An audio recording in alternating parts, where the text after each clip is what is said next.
अस्सलाम वालेकुम students, first year computer science की आज की इस वीडियो में चैप्टर नंबर 2 के इम्पोर्टेंट शॉर्ट क्वेश्चंस के ऊपर बात करेंगे। मैं ओवरऑल आपको जो चैप्टर नंबर 2 में शॉर्ट क्वेश्चंस हैं वो भी बता रहा हूँ और इसके अलावा जो इम्पोर्टेंट शॉर्ट क्वेश्चंस हो सकते हैं जो लाजमी तौर पे आप कभी भी नहीं छोड़ेंगे। तकरीबन 30 शॉर्ट क्वेश्चंस बनते हैं, कुछ के आंसर्स आपको मिलेंगे आईटी सीरीज से, यानी कि आप कोई भी जो की बुक यूज कर रहे हो उसमें आपको ये लाजमी तौर पे ये सेगमेंट आपको मिल जाएगा।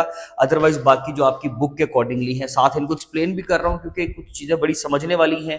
कुछ क्वेश्चंस मैंने सिर्फ कीवर्ड्स लिखे हुए हैं लेकिन उनका सवाल किस तरह से आ सकता है वो आप लोगों ने ध्यान से इसको समझना है। तो स्टार्ट करें जी। सबसे पहला पेज नंबर 20 है, बुक के अकॉर्डिंगली बुक अपने सामने रखें, उसमें जो पॉसिबल क्वेश्चंस हैं वो भी बताऊंगा, जो बोर्ड पे लिखे हैं वो भी। तो आपने समझना है कि ये जो बोर्ड वाले हैं, ये जो बोर्ड पे लिखे हुए हैं ये इंपॉर्टेंट है। स्क्रीनशॉट बेशक पहले ले लें, जिसने जाना है यहाँ से स्क्रीनशॉट लेकर वो जा सकता है, अदरवाइज इनको लाजमी तौर पर अच्छे तरीके से जरा समझें आप।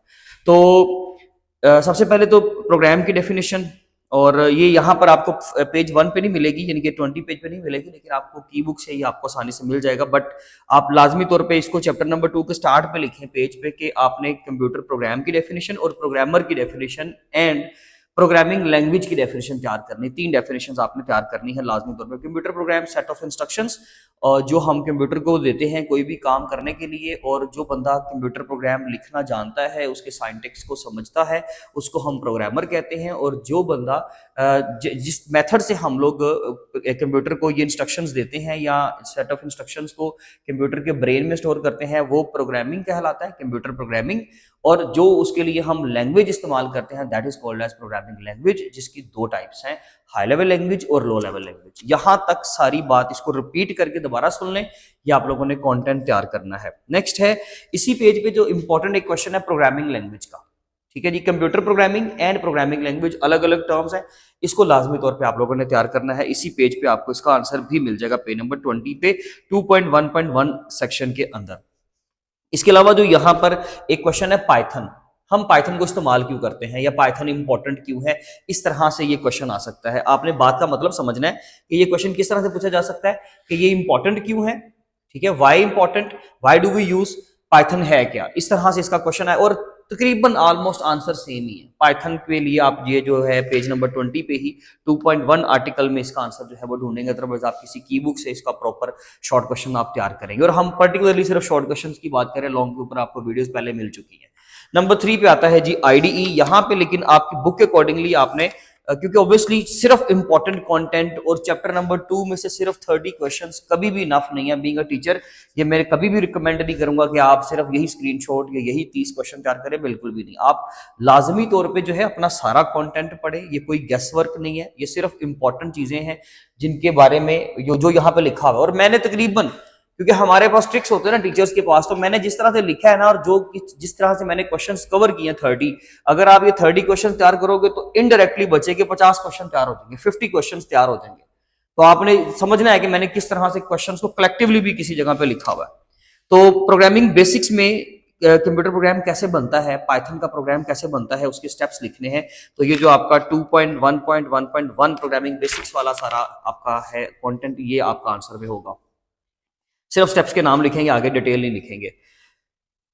नेक्स्ट एक क्वेश्चन है आईडीई 2.1.1.2 आर्टिकल में से, setting up Python development environment. तो पाइथन डेवलपमेंट इन्वायरमेंट का पहले क्वेश्चन आ सकता है। द डेवलपमेंट इन्वायरमेंट से लेकर ये आप तकरीबन बनेगी आपकी 2.5 lines, necessary software tools and libraries तक इसका आंसर इनफ होगा। डेवलपमेंट इन्वायरमेंट क्या होता है, अदरवाइज आप प्रॉपर इसके लिए क्वेश्चन तैयार करें इंटीग्रेटेड डेवलपमेंट इन्वायरमेंट। दोनों में आंसर सेम फिट हो सकता है, लेकिन अगर ये तैयार कर लेंगे तो बहुत इंपॉर्टेंट शॉट है, इसको लाजमी तौर पर तैयार करें।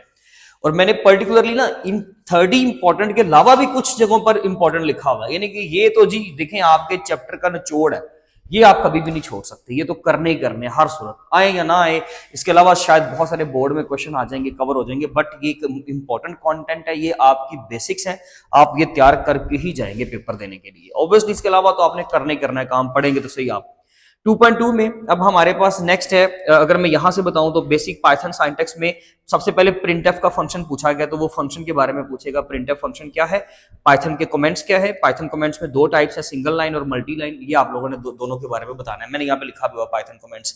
एक सबसे इंपॉर्टेंट चीज जो आपको पता होनी चाहिए कि हम पाइथन के कमेंट्स या किसी भी लैंग्वेज के अंदर कमेंट्स को इस्तेमाल क्यों करते हैं। असल क्वेश्चन ये आता है, ये बहुत इंपॉर्टेंट क्वेश्चन है, इसको मार्क करें कि हमें क्वेश्चन ये आ जाएगा कि हम कमेंट्स को इस्तेमाल क्यों करते हैं, तो की बुक से इसका प्रॉपर आंसर आप फाइंड आउट करें। नेक्स्ट हमारे पास जो पेज नंबर 21 पे क्वेश्चन है, वेरिएबल का शॉर्ट तैयार करें, फिर rules for naming a variable तैयार करें। वेरिएबल जब तैयार करेंगे तो उसकी एग्जांपल लाजमी तैयार करें, कोड लाजमी लिखना है। और रूल्स फॉर नेमिंग वेरिएबल तो मैंने यहां पर भी लिखा हुआ, the most important short question, 3 rules लिखने जरूरी होंगे। इसके अलावा नेक्स्ट है जी different data types. Different data types जो है आपकी वेरिएबल की बहुत इंपॉर्टेंट है। उसमें बूलियन जो बूल डाटा टाइप है वो सबसे इंपॉर्टेंट मैं समझता हूँ। फ्लोट और बूल लाजमी तौर पर तैयार करें, ये एक इंपॉर्टेंट पोर्शन है। डाटा टाइप्स इंतहाई इंपॉर्टेंट पोर्शन माना जाता है। वेरिएबल का कॉन्सेप्ट अगर किसी को आता है, डाटा टाइप्स की समझ नहीं है तो वो समझ में नहीं आता ना, इस तरह की ऐसा पॉसिबल ही नहीं है। डाटा टाइप जो है वो समझ लीजिए कि इतना जरूरी है। अगर आपने वेरिएबल्स यूज करने हैं प्रोग्रामिंग में, प्रोग्राम में, फंक्शंस में, किसी भी जगह पर अगर आप कोडिंग के अंदर वेरिएबल्स को इस्तेमाल करना चाहते हो तो आपके पास बेसिक कॉन्सेप्ट्स डाटा टाइप्स का होना कंपलसरी है। तो यहाँ पर integer, floating point, string, Boolean चारों के नाम भी तैयार करें। इनके लिए कीवर्ड्स इंट, फ्लोट, एसटीआर, बूल ये इस्तेमाल होते हैं, ये तैयार करें। इसके अलावा बूल के ऊपर आपको एग्जांपल देनी आनी चाहिए, इवन सबके ऊपर एग्जांपल देनी आनी चाहिए। आप समझ लीजिए कि ये पूरा पोर्शन ही आपने तैयार करना है, the most important short question. अच्छा जी, नेक्स्ट है आपके पास इनपुट और आउटपुट के शॉर्ट क्वेश्चन। आउटपुट आपने वो जो प्रिंट एफ पीछे किया है पेज नंबर 21 पे प्रिंट का, तो वो वही एग्जांपल और वही सारा आपका यहाँ पे चल सकता है, यानी कि वो कंटेंट अगर आप यहाँ पे लिखते हैं लेकिन सिर्फ आउटपुट के फंक्शन के लिए प्रिंट का फंक्शन लगा दें तो वो इनफ होगा, ठीक है। अदरवाइज इनपुट का फंक्शन इंपॉर्टेंट है, वो मैंने यहाँ पे लिखा भी हुआ है कि इनपुट फंक्शन विद एग्जांपल, ये आप लाजमी तौर पर करेंगे। नेक्स्ट है हमारे पास यहाँ पे क्वेश्चन जो है बुक के अकॉर्डिंगली 23 पे, हैंडलिंग द इंटीजर्स में एग्जांपल है, इनपुट के फंक्शन को कैसे इस्तेमाल किया गया वो लाजमी कीजिएगा। अच्छा जी, नेक्स्ट है ऑपरेटर एंड एक्सप्रेशन, दोनों के शॉर्ट क्वेश्चंस हैं। आप ऑपरेटर भी तैयार करें, यानी कि मैं सिर्फ शॉर्ट क्वेश्चंस के हवाले से क्योंकि बात कर रहा हूँ तो इसलिए बता रहा हूँ कि ऑपरेटर का लॉन्ग शॉर्ट आ सकता है। व्हाट आर द ऑपरेटर्स, ठीक है, यहाँ वो पूछ लेगा जी उसके नाम बता दें ऑपरेटर्स के, तो आपने नाम बता देने, अर्थमेटिक, कंपैरिजन, सबके नाम लिख दे। अदरवाइज शॉर्ट है, इंपॉर्टेंट शॉर्ट है एक्सप्रेशन का, पेज नंबर आपको मिल जाएगा ये 25 पर, ठीक है जी, वहां से मार्क करें। एग्जांपल साथ में लाजमी देनी है, मैंने यहाँ पर लिखा भी हुआ है, ये लिखा हुआ है पेज, ये क्वेश्चन नंबर आपका 11 है। फिलहाल जो हमारे पास ऑपरेटर्स हैं उनमें से अर्थमेटिक ऑपरेटर्स में से, अर्थमेटिक ऑपरेटर की डेफिनेशन इतनी इंपॉर्टेंट नहीं है, वो नहीं आएगी। उसके अंदर दो ऑपरेटर है, मॉडुलस और फ्लोट डिवीजन। इन दोनों का इस्तेमाल, ये दोनों ऑपरेटर्स के सिंबल्स कौन से हैं और इनकी एग्जांपल्स, ये आपने लाजमी तौर पे 3 चीजें मैंने आपको बताई हैं, ये आपने लाजमी करनी है। असाइनमेंट ऑपरेटर और कंपाउंड असाइनमेंट ऑपरेटर का डिफरेंस बड़ा इंपॉर्टेंट है। डिफरेंस आ सकता है, दोनों को अलग अलग से भी सवाल आ सकता है, नो डाउट, बट डिफरेंस ज्यादा इंपॉर्टेंट होगा। यानी कि असाइनमेंट के लिए हम ये वाला साइन यूज करते हैं और कंपाउंड के लिए हम लेट्स से मुझे अगर ये यूज करना है प्लस और इक्वल टू, तो इस तरह का क्वेश्चन आ सकता है। अदरवाइज असाइनमेंट ऑपरेटर और एक इक्वल टू ऑपरेटर होता है, असाइनमेंट ऑपरेटर और एक इक्वल टू ऑपरेटर होता है, और ये किसका हिस्सा है, ये रिलेशनल ऑपरेटर्स हैं, कंपैरिजन ऑपरेटर जिसको आप बोलते हो, ये वहां से लिया गया है। इन दोनों में क्या फर्क है भाई, एक तो वो असाइनमेंट ऑपरेटर का काम है साइन करना, और ये आपका रिलेशनल या कंपैरिजन ऑपरेटर कंडीशंस के लिए हम इस्तेमाल करते हैं। देखिए जी, अगर लेक्चर्स नहीं लिए हुए आपने किसी भी एकेडमी, कॉलेज, जो भी आप जहां पर भी पढ़ते हो वहां पर आपने किसी भी आपके टीचर से अगर आपने लेक्चर नहीं लिए हुए, समझा नहीं हुआ, तो फिर देखिए आपको कई चीजों की समझ नहीं आएगी। फिर सिंपल आपने जस्ट क्रैमिंग करनी है बेटे, आप फिर उसके लिए स्क्रीनशॉट लें और आप जो है उसको तैयार करें।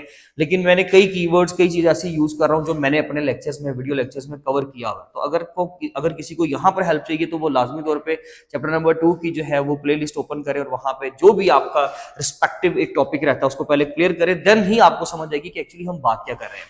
तो ये दोनों का डिफरेंस बहुत इंपॉर्टेंट है, वेरी इंपॉर्टेंट। मैं समझता हूं कि इससे ज्यादा इंपॉर्टेंट ये वाला क्वेश्चन होगा, ठीक है जी, इसको मार्क करें। नेक्स्ट, लॉजिकल ऑपरेटर में एंड और नॉट में से देखिए जी कोई भी आ सकता है। मैं कंपैरेटिवली ये नहीं कह सकता कि ये इंपॉर्टेंट है, ये नहीं, तीनों ही इंपॉर्टेंट है। तीनों के एग्जांपल्स बड़ी इंपॉर्टेंट है। इनके कीवर्ड्स जैसे कि स्मॉल केस लेटर में लिखे हुए, ये बड़ा इंपॉर्टेंट क्वेश्चन आ सकता है। लॉजिकल के बारे में ये याद कीजिए। नेक्स्ट हमारे पास क्वेश्चन है, क्वेश्चन नंबर 12, ये हम कवर कर चुके हैं। ऑपरेटर प्रेसिडेंस प्लस मैंने लिखा हुआ यहाँ पे एक टर्म लिखी है मैथ, इसको जरा समझिएगा। ऑपरेटर प्रेसिडेंस आपको मिलेगा पेज नंबर 25 पर। बहुत इंपॉर्टेंट शॉर्ट क्वेश्चन है, शॉर्ट क्वेश्चन याद करें। और ऑपरेटर्स की प्रेसिडेंस याद होनी चाहिए, वो आपने लिखनी है वर्टिकल फॉर्म में ना। आपने पहले यहाँ पर ऑपरेटर प्रेसिडेंस की डेफिनेशन लिख दी एंड देन आपने डेफिनेशन लिखने के बाद प्रेसिडेंस की हेडिंग देनी है। प्रेसिडेंस की हेडिंग देकर नीचे ऑपरेटर्स की प्रेसिडेंस लिखे ऐसे तरतीब से। अगर ये भी पूछता है तब भी ये लिखने हैं लाजमी तौर पे, आपने ये सेगमेंट छोड़ना नहीं है, ये बड़ा इंपॉर्टेंट सेगमेंट है। अच्छा जी, ऑपरेटर प्रेसिडेंस तो हो गया, प्लस मैथ का क्या मतलब है, इसका एक सवाल आ सकता है। कोई भी वो क्वेश्चन लेकर वो कहेगा कि अगर इसमें मैं प्रेसिडेंस बदलता हूं, अगर हम प्रेसिडेंस चेंज करते हैं, आप गलती से चेंज कर लेते हो, जानबूझ के चेंज करते हो, तो क्या फर्क आएगा? आंसर ऑब्वियसली गलत आएगा, बट कैसे आएगा वो आपने थोड़ा सा उसको करके दिखाना है। तो उसका मैथमेटिकल क्वेश्चन आपको लाजमी तौर पे पूछा जा सकता है। अदरवाइज सिंपल मैथ का क्वेश्चन ये आ सकता है कि वो आपको ऑपरेटर प्रेसिडेंस के मुताबिक एक एक्सप्रेशन देता है, कहता है इसको प्रेसिडेंस के अकॉर्डिंगली सोल्व करके दे। ये आपका एक मैथमेटिकल एक्सप्रेशन है, इसमें से बताएं कि फाइनल आंसर क्या होगा। ठीक है जी, पाइथन के accordingly. And next question number 13 है, और यहाँ पे नेक्स्ट टॉपिक है हमारे पास कंट्रोल स्ट्रक्चर। कंट्रोल स्ट्रक्चर तीन होते हैं, सीक्वेंशियल, डिसीजन मेकिंग और लूपिंग। ये तीन। डिसीजन मेकिंग को हम लोग सिलेक्शन कंट्रोल स्ट्रक्चर भी कहते हैं। तीनों की डेफिनेशन तैयार होनी चाहिए, इंपॉर्टेंट है। तीनों के नाम आपको लाजमी तौर पे आने चाहिए, sequential, selection and looping. Okay, then अगर हम सीक्वेंशियल की बात करें तो वो बाय डिफॉल्ट कंट्रोल स्ट्रक्चर है, ये याद रखिएगा, एमसीक्यू का सवाल है। बाकी डिसीजन मेकिंग में हम आ जाते हैं जी, डिसीजन मेकिंग और ये आपका लूपिंग। डिसीजन मेकिंग के वैसे तो सारे ही इंपॉर्टेंट है, इफ एल्स, इफ एल्स और साथ में short hand if else. But ये है कि इफ एल्स जरा इंपॉर्टेंट ज्यादा माना जाता है जब सिंटैक्स का सवाल किया जाता है। जब क्वेश्चन पूछा जाता है ना कि सिंटैक्स क्या है, तो आपने सिंटैक्स कैसे लिखना है जरा समझ लीजिए। पेज नंबर 26 पे इफ एल्स का सिंटैक्स क्या है कि syntax of if else statement, आगे लिखा हुआ इफ कंडीशन। ये syntax of if else statement ये ना भी लिखेंगे ना तो कोई इशू नहीं, आप सिर्फ लिखें इफ कंडीशन कॉलन, और नीचे आपने क्या कर देना है, जैसे कि वही जो मैंने आपको ऊपर बताई है वो नीचे इवन उन्होंने लिखी भी है, इफ कंडीशन। यानी कि हैश वाली जो लाइंस हैं बेशक वो आप ना लिखें, कोई फर्क नहीं पड़ेगा। सिर्फ उसमें एक चीज लिखें, जो इफ कंडीशन से नीचे वाला हैश है वो लिखना पड़ेगा। Code to run if the condition is true, और उसके बाद एल्स कॉलन आगे पेज पे लिखा भी हुआ है। जो चीज आपकी हैश सिंबल में यहां पर आ रही है पूरी लाइन आपको एज इट इज लिखनी पड़ेगी, अदरवाइज फिर आप इस तरह फॉलो करें उसको कि आपने क्या करना है, इफ कंडीशन कॉलन, यहां पर आ गई स्टेटमेंट्स, यहां पे एक वर्ड लिख दें स्टेटमेंट का, देन एल्स एंड देन लिख दें स्टेटमेंट। एक चीज नोट कीजिएगा कि मैंने इफ के बाद कंडीशन लगाई, और जब भी मैंने नेक्स्ट लाइन पर स्टेटमेंट लिखी तो मैंने दरमियान में ये इंडेंट क्रिएट किया, गैप क्रिएट किया है एल्स के बाद भी। ये आपका कंप्लीट एक सिंटैक्स है इफ एल्स का। इसको बेशक इसका स्क्रीनशॉट ले लें और हैश सिंबल्स वगैरह ना लगाएं, तब भी आपका निजाम चल जाएगा। इसके अलावा जी किसी का भी सिंटैक्स तो खैर पूछा जा सकता है, लेकिन इफ एल्स इंपॉर्टेंट है। नेक्स्ट है लूपिंग कंस्ट्रक्ट। अगर लूपिंग कंस्ट्रक्ट की बात करें तो उसमें क्वेश्चन है व्हाइल लूप और फॉर लूप का, दोनों का सिंटैक्स बड़ा इंपॉर्टेंट है। वैसे सवाल बहुत मुश्किल है कि आएगा कि व्हाट इज फॉर लूप, इस तरह का सवाल ही आएगा। हाँ, इसको काउंटर कंट्रोल लूप कहते हैं। ठीक है जी, ये रेंज को कैलकुलेट करने के लिए, रेंज में से वैल्यूज गेट करने के लिए इस्तेमाल होता है। व्हाइल लूप एक कंडीशनल लूप कहलाता है। दोनों का सिंटैक्स इंतहाई इंपॉर्टेंट शॉर्ट क्वेश्चन है ये। नेक्स्ट क्वेश्चन है आपके पास यहाँ पे पेज नंबर 28 से स्टार्ट होता है, पाइथन मॉड्यूल्स।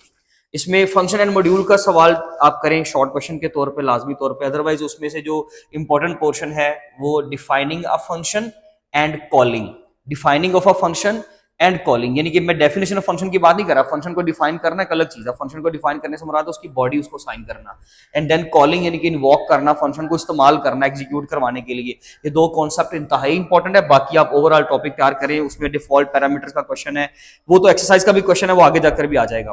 तो यहां से जो छोटे छोटे शॉर्ट क्वेश्चन हैं, फंक्शन पैरामीटर्स क्या है, return values, the most important question, यहाँ पर कहीं ना कहीं लिखा भी होगा, ये लिखा हुआ है, ये बहुत इंपॉर्टेंट है। तो वो ये क्वेश्चंस आपको ये कि स्ट्रेट फॉरवर्ड यहाँ पे उसके आंसर्स नहीं मिलेंगे पेज नंबर 29 पे, इसलिए मैंने ऊपर आईटी सीरीज की हेडिंग दी है कि ये यहां से प्रॉपर आईटी सीरीज से मिल जाएंगे, बुक से नहीं मिलेंगे। बात समझ रहे हैं? तो जी नेक्स्ट हमारे पास कौन सा क्वेश्चन है, बाकी आपने सिंपल यहां से क्वेश्चनिंग कर लें, बेशक बुक को इस्तेमाल ना करें। लाइब्रेरीज का सवाल तैयार करें, पेज नंबर 30 पे लाइब्रेरीज का क्वेश्चन है। अब कोई भी random integer, date time, statistics dot mean, किसी भी एक लाइब्रेरी का क्वेश्चन आपको पूछा जा सकता है, आपने वो प्रॉपर्ली हल करना है। पैकेज स्ट्रक्चर की डेफिनेशन, पैकेज स्ट्रक्चर क्या होता है। Next methods and operations on list, यानी कि लिस्ट वाला टॉपिक, पेज नंबर 31, लिस्ट, उसकी क्रिएशन आनी चाहिए। शॉर्ट में तो आप ऑब्वियसली सारा तैयार करें पेज नंबर 31, लेकिन जो इंपॉर्टेंट पोर्शन है वो क्या है कि पैकेज स्ट्रक्चर के बाद मेथड्स एंड ऑपरेशंस आ जाएंगे। जैसे कि पेज नंबर 32 पे मेथड एंड ऑपरेशंस है, अपेंड का, रिमूव का, सॉर्ट का, रिवर्स का, एक मेथड लाजमी तौर पे आएगा पेपर में, आज लिख लें इसको।